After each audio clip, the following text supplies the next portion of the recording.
So you make the documentary. The position's been given. The data shows us in 1975, 1 in every 5,000 kid has autism. 1982, 1 in 2,500. 1994, 1 in 500. 2000, 1 in 166. 2004, 1 in 150. 2009, 1 in 110. 2011, 1 in 68. 2013, 1 in 45. Projected 2032, 1 out of every 2 kids is going to have autism. Correct. That's catastrophic, right? You put the documentary out there. Tribeca turns it down.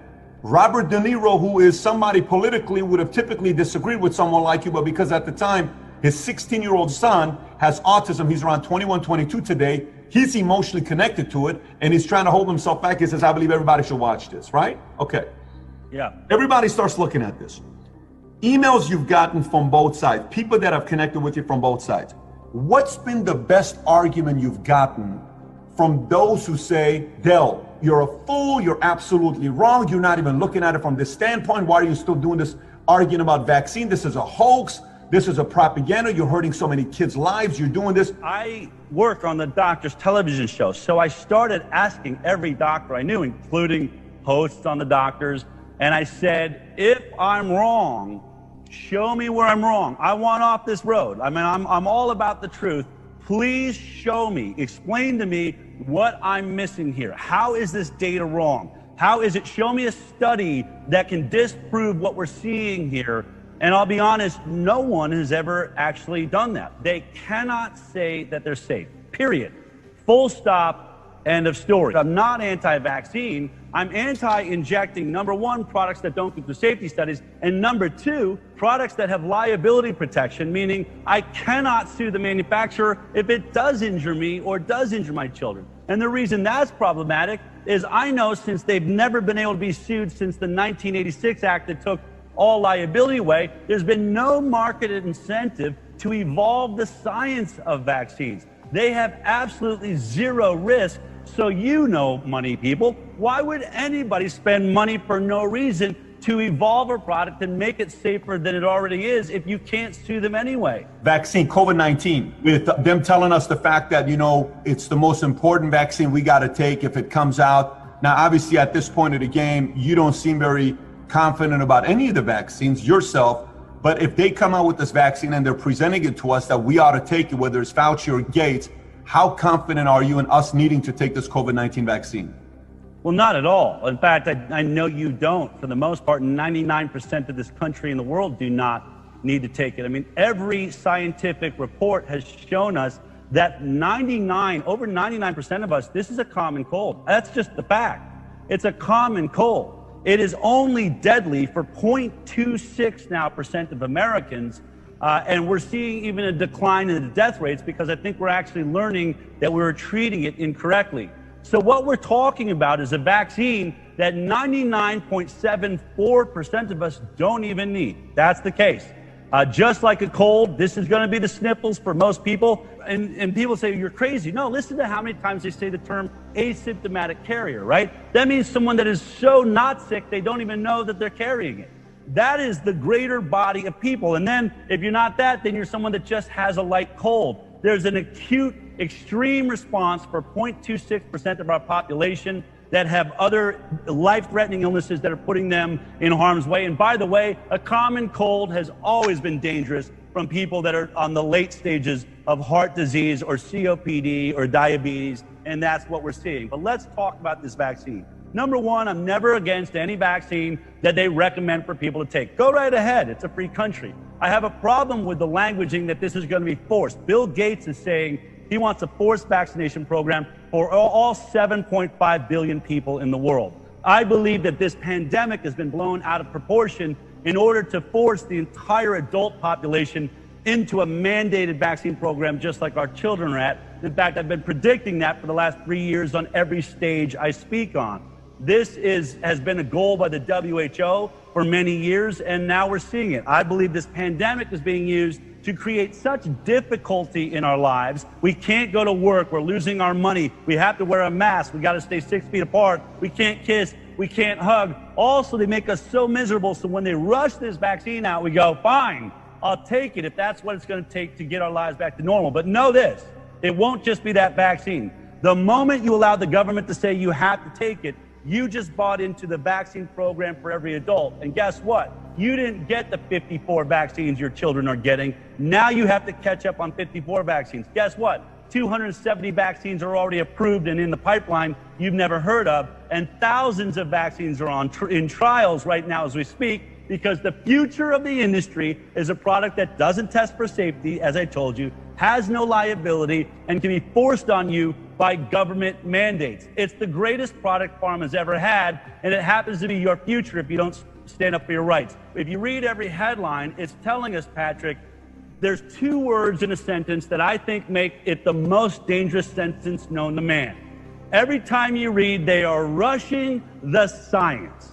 That is what we read in every headline talking about COVID-19. I'm not exaggerating it. We are rushing science. Now let's talk about this vaccine. It is not a brand new vaccine. It is not another version of a measles vaccine. They have been attempting a coronavirus vaccine for the last at least 20 years. Very specifically, since we had SARS, which was a coronavirus back in the early 2000s, multiple drug companies have been attempting to make a coronavirus vaccine. Here's what's amazing, and I discovered in our research. Every single animal trial by all of those different drug companies and different approaches to a coronavirus vaccine had the same result. In every one of the trials, they used ferrets. It's a popular animal. I think it has a similar immune system to human beings. They gave them their trial COVID or coronavirus vaccine, and the animals seemed to be doing just fine. They would have said it's safe. Look, the animal's fine, vaccine didn't hurt them. They even checked their blood and they were having robust antibody production, meaning it looks like it really works, and they're probably all jumping up and down in their laboratories. But here's what happens. In an animal trial, you're allowed to go one step further than you're ethically allowed to in a human trial. That's called a challenge study, where they actually put the animal in contact with the virus. Can't do this with human beings. But they put the ferrets in contact with coronavirus, and every single one of the trials had the same problem. Instead of the antibodies protecting the animal from the coronavirus, the antibodies actually helped the virus attack their own immune system, and it overreacted. They had serious upper respiratory conditions, organ failure, what's called a cytokine storm, meaning the immune system sent their body into inflammation in brain all over. Many of the animals died. It was so catastrophic that in these trials, you'll see at the end a caution that says we should be very careful moving forward with human trials. Well, now we have just skipped all of the animal trials, and we're going into these small human trials that will never have the challenge study part of this. So what I'm saying is we are rushing a vaccine that was deadly in the animal trials. And when you think about the money, right? You think about money. You and I both know where there's billions of dollars to be made, you will find people willing to skip some steps if it means winning the race. And I call this the amazing race. Bill Gates and most of the people in the world are saying this vaccine will be given to all 7.5 billion people. If this vaccine is a cheap vaccine at $100, that means this product will make $750 billion to the winner of this vaccine race right now. There are 100 companies in this race. I assure you, if they have a couple of missteps or a few problems, and they think, well, we can try and overcome them once the product is out, no one wants to give up that cash prize. And so I think we are watching potentially some of the worst science we may ever see.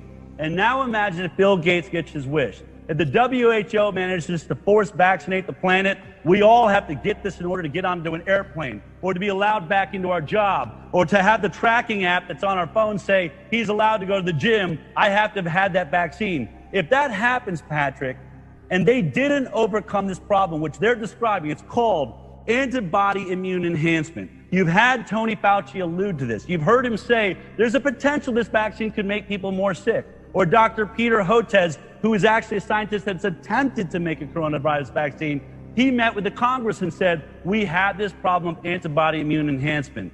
So imagine everybody gets this vaccine. Let's imagine it's all by good scientists that think they've overcome the problem. But they don't know why it happens. They'll admit that to you. We don't know why this is happening. And they're looking at one strain of the virus. There's already 30 mutations, Patrick. What happens if we all get this vaccine, and maybe if that was fine with the virus that we came in contact with, But 2 years down the road, there's a mutation to the coronavirus. Just like there's been 30, maybe there's 70. Maybe the 71st mutation triggers this problem where it sends our immune system, and instead of protecting us, it attacks us. And now the death rate of COVID is not 0.26%. What if it's 5%? What if it's 10%? What if it's 80% of people start dying because the vaccine is causing them to get more sick instead of protecting them? Here's what I know. We have never seen a virus or a bacteria on this planet since the dawn of man that ever even came close to eradicating the species.